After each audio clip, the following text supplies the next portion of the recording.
Hello, everyone. I hope you all are doing well. Today's story is very special because I am going to share an unforgettable experience with you, my first flight to Paris. This is not just a story. It's a journey where I will introduce you to many new phrases, useful vocabulary, and important travel tips. By the end of this story, you will feel as if you traveled with me, and you will learn everything about flying alone for the first time. I know many of you might feel nervous about traveling alone, especially on an international flight, but don't worry.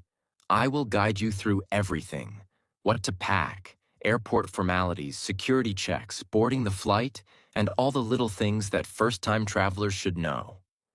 This is going to be amazing, fun, and full of new experiences. So, let's go. My name is Nick, and this journey is very special to me. Everybody loves traveling, but my trip was extra special because it was not only my first flight, but also to my dream destination, Paris. Paris is one of the most beautiful cities in the world, the capital of France, and a place filled with history, romance, and culture.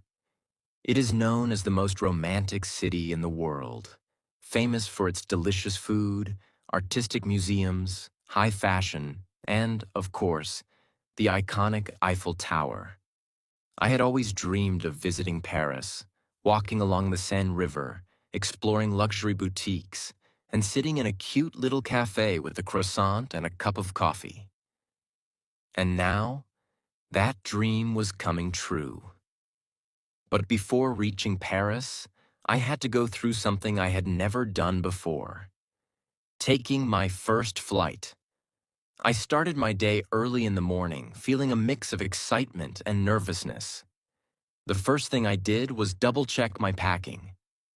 Packing is very important when traveling by flight because airlines have strict rules. I had two types of bags: checked luggage, which is the big suitcase that goes in the airplane's cargo, and hand luggage, a small bag I could carry with me inside the plane. The airline had a weight limit: 23 kilograms for my big suitcase and 7 kilograms for my hand luggage. I packed my clothes, shoes, toiletries, and other essentials.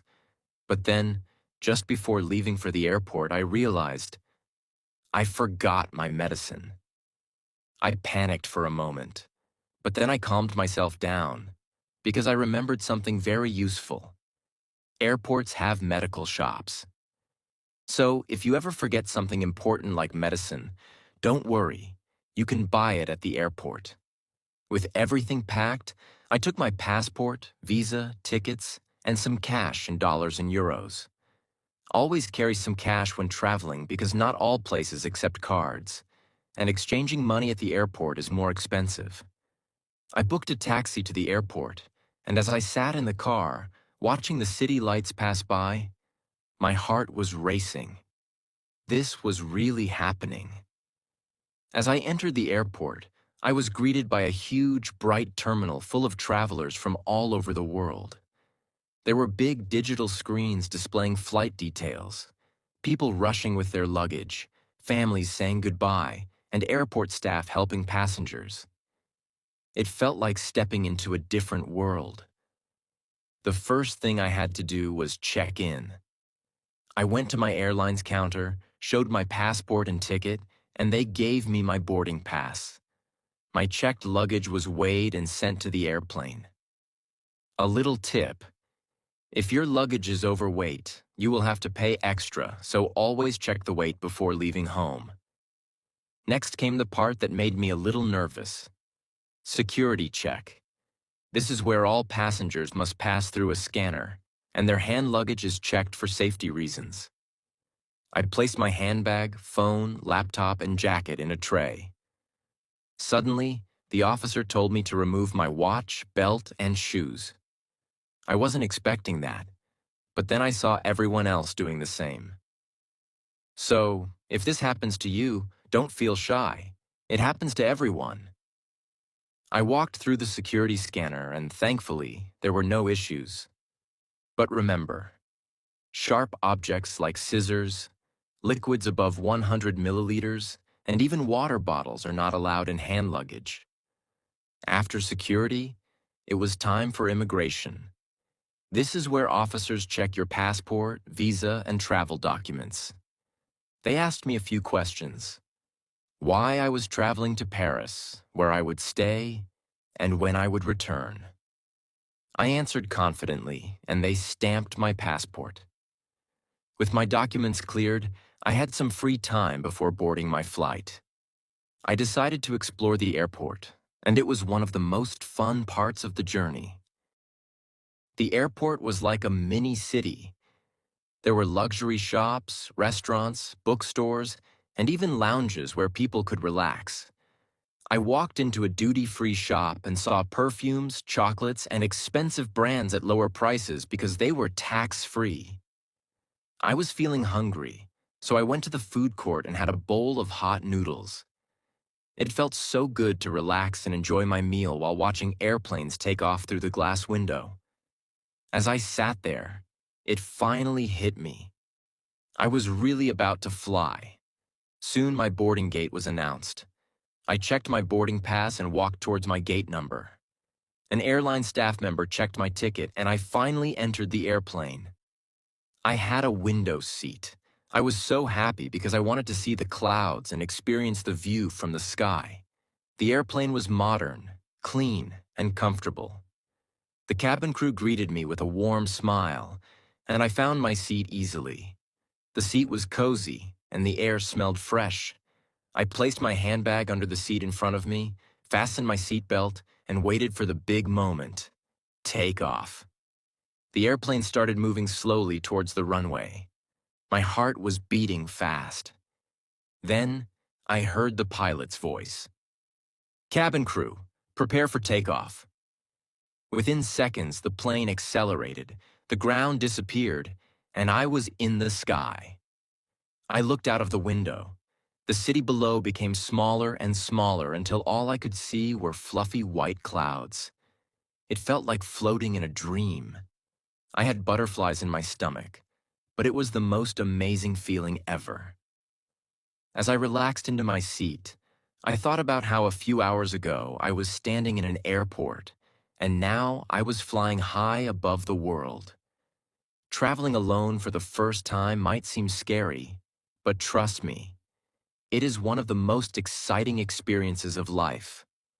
You learn new things, meet new people, and discover how strong and independent you are. Welcome to Paris. The moment I stepped out of the airport, a cool breeze touched my face. The air smelled different, a mix of fresh bread, coffee, and something magical. Paris had a charm, an elegance, a beauty that I had only seen in pictures. But now, I was finally here. I had planned to stay for 3 days, and I wanted to see everything. So, let's go. Explore Paris with me. The weather was chilly but not freezing, around 50 degrees Fahrenheit or 10 degrees Celsius, so I put on a light sweater and my jacket. Paris has unpredictable weather, so it's always a good idea to carry a jacket and an umbrella. I took a taxi from Charles de Gaulle Airport to my hotel. The ride cost around $55, 50 euros, and the journey was about 45 minutes. On the way, I looked out of the window and saw beautiful Parisian streets, charming old buildings, and small cafes filled with people sipping coffee. I had booked a cute little hotel near the city center, which cost $120 per night. The best part?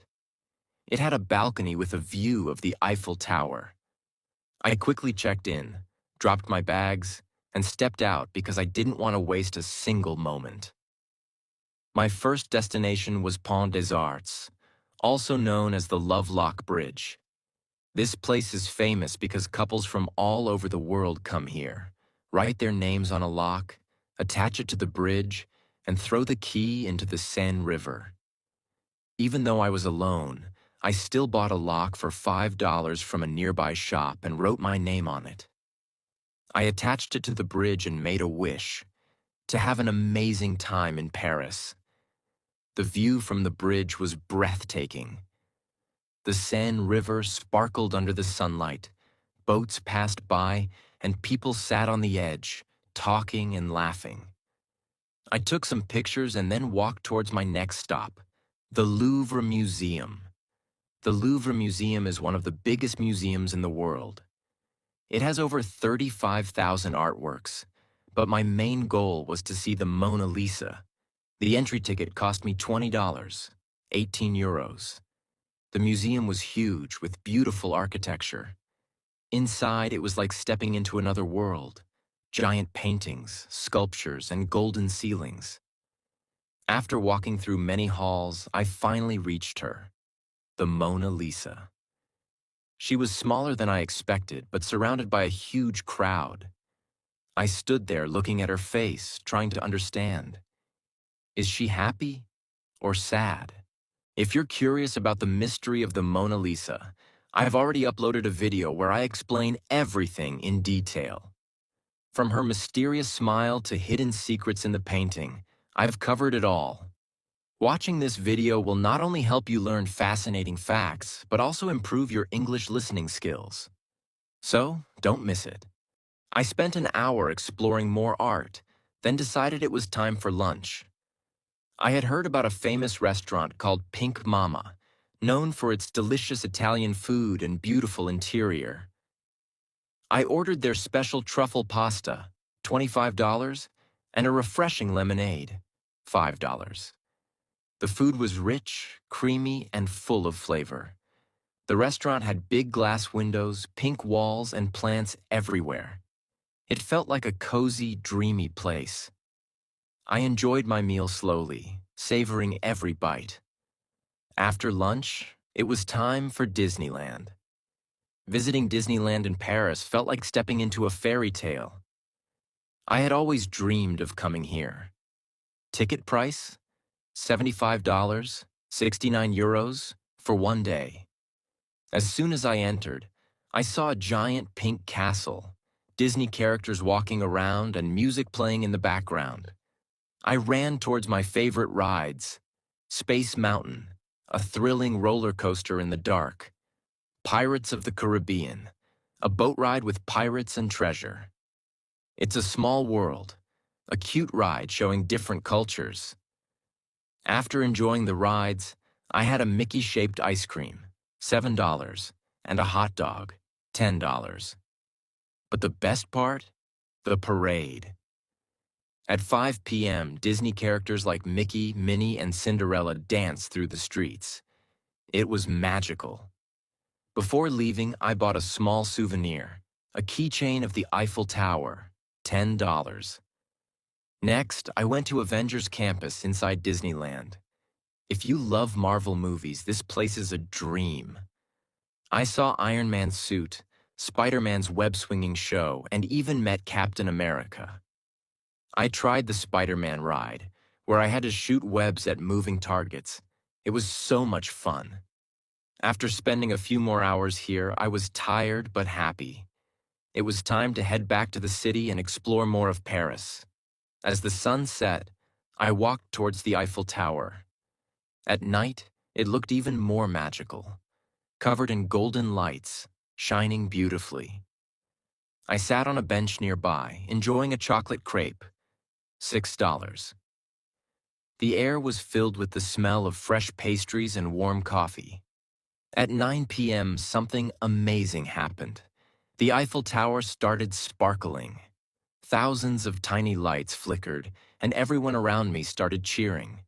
Before ending my day, I decided to take a Seine River cruise to see Paris from the water. The ticket cost $20, 18 euros, and the boat had glass windows and open seating. As the boat moved, I saw Paris at night. Notre Dame Cathedral, the Louvre, and the Eiffel Tower reflecting in the water. The city looked even more beautiful under the stars. I closed my eyes, feeling the cool breeze, and thought, this is the most perfect day of my life. I lay in bed, thinking about all the beautiful places I had seen and the memories I had made. Soon my eyes closed, and I fell into a deep sleep, dreaming of one more perfect day in the city of love. It was my final day in Paris, and I woke up early, feeling both excited and a little sad because I knew I had to say goodbye to this magical city soon. But I promised myself I would make this last day count. So I decided to visit a few more places, explore a bit deeper, and share all the little details with you. The first place on my list was Canal Saint-Martin. It's not as famous as the Eiffel Tower or Notre Dame, but it's one of the most charming spots in Paris.